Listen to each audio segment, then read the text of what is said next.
아유, 고맙습니다. 천천히 하십시오. 천천히 하겠습니다.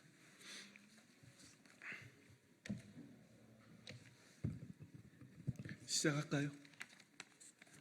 네, 신호 주시면 하겠습니다.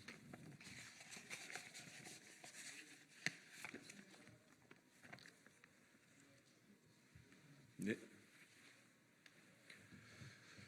안녕하십니까?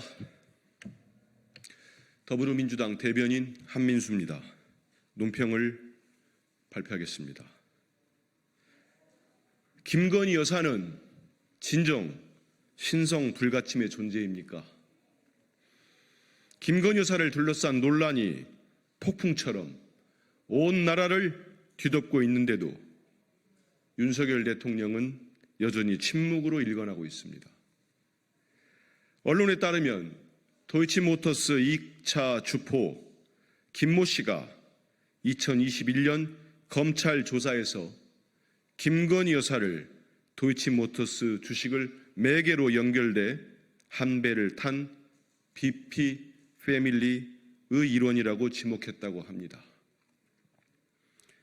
91명의 계좌 157개가 이용된 대규모 주가 조작 사건에서 김건희 여사를 핵심 인물로 지목했다고 합니다. 단순한 계좌 주인이 아니라 주가 조작의 중심에 있었다는 것을 명백히 보여주는 진술입니다. 이런데도 김건희 여사가 계좌 주인에 불과했고 주가 조작 사실을 몰랐다는 해명을 믿으라는 말입니까? 김건희 여사의 국민의힘 공천 개입 의혹에 대해 중앙선거관리위원회가 대통령 부인의 행위에 대해선 공직선거법에 별도의 규정이 없다는 입장을 밝힌 것으로 알려졌습니다. 300만 원짜리 명품 백을 대통령의 부인이 받아서 처벌되지 않고 여당의 공천 개입도 대통령의 부인이 했기 때문에 처벌 규정이 없다고 합니다. 김건희 여사는 진정 신성 불가침의 존재입니까? 대통령의 부인이 국정을 농단했다는 의혹으로 온 국민이 다시 하겠습니다. 대통령의 부인이 국정을 농단했다는 의혹이 불거졌는데도 온 국민이 두 손 놓고 지켜보기만 하라는 말입니까? 어제 국무회의에서 김건희 여사 특검법, 해병대원 특검법, 지역화폐법에 대한 제2요구권 행사 건의안이 의결됐습니다. 국민의 마지막 경고입니다. 윤석열 대통령은 즉각 특검을 수용하고 김건희 여사를 둘러싼 모든 의혹의 진상을 규명하는 데 앞장서십시오. 닫은 귀를 열고 감은 눈을 떠서 국민을 바라보고 국민의 목소리를 들어야 합니다. 그럼에도 불구하고 윤석열 대통령이 또다시 특검을 거부한다면 국민이 윤석열 대통령을 거부하는 사태에 이를 수밖에 없음을 명심하십시오. 윤석열 대통령님, 정치 참 후지게 하십니다. 윤석열 대통령이 내일 용산 대통령실에서 국민의힘 추경호 원내대표와 여당 소속 국회 상임위원장, 상임위 간사단을 불러 만찬을 한다고 합니다. 국민의힘 지도부와 빈손 고기 만찬을 한 지 8일밖에 지나지 않은 시점에서 왜 이런 만찬을 갖는지 그 속내를 물을 국민은 없을 것입니다. 김건희 특검법과 순지개병 특검법의 거부권 행사를 앞두고 윤석열 대통령이 여당 의원들에 대한 표단속에 들어갔다는 것이 언론의 지배적 분석입니다.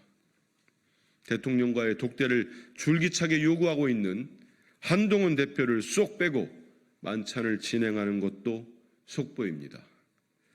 한동훈 대표가 재의결 표결 시 투표권이 없는 원외 인사여서 그렇습니까? 아니면 김건희 특검과 해병대원 특검에 대통령과 다른 목소리를 내기 때문에 그런 겁니까? 대한민국 대통령이 언제부터 이렇게 공과 사를 구분하지 못했습니까? 우리 국민들께서는 민생고와 의료 대란 등으로 신음하고 있는데 윤석열 대통령의 머릿속에는 오로지 김건희 특검과 해병대원 특검을 막을 생각밖에 없는 것 같습니다. 윤석열 대통령에게 진심을 담아 충고합니다. 윤석열 대통령님, 정치를 좀 대국적으로 하십시오. 그 졸렬함에 우리 국민들께서 진절머리를 치고 있습니다. 제70주년 다시 하겠습니다. 제76주년 국군의 날을 기념하며 깊은 감사 인사를 전합니다.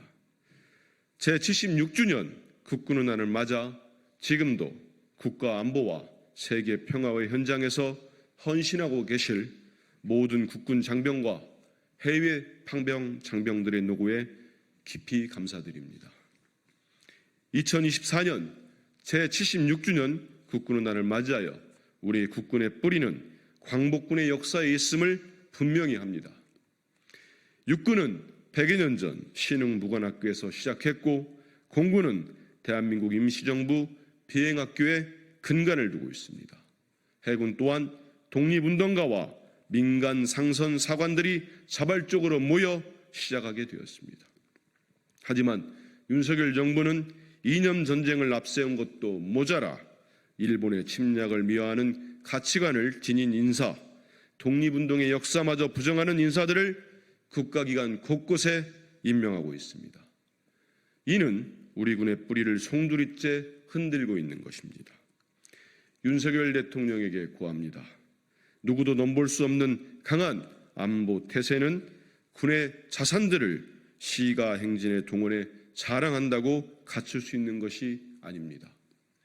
마지막으로 우리는 저녁일이 지냈음에도 가족의 품으로 돌아오지 못한 해병대원의 희생을 반드시 기억해야 합니다. 진실 규명을 겹겹이 가로막고 있는 세력에 대한 분명한 처벌만이 사고의 재발을 막고 희생당한 젊은 청년의 넋을 위로할 수 있는 유일한 방법이기 때문입니다.